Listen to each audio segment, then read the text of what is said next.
историческом парке «Россия. Моя история» состоялось торжественное открытие мультимедийной выставки о героях России «Знание. Герой».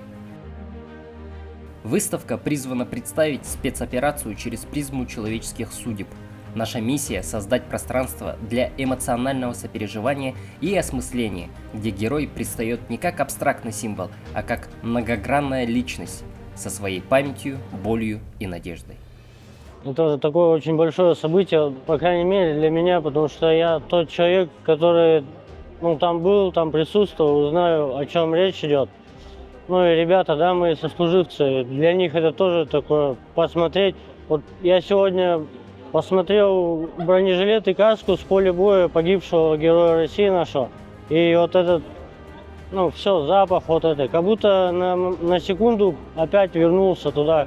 Короче, вот это естественные моменты возвращают тебя. Это, такие эмоции, которые не описать просто. Ну и для детей это очень интересно. Все-таки это история, это наши деды, наши братья, наши... Все, эта история им очень интересно будет.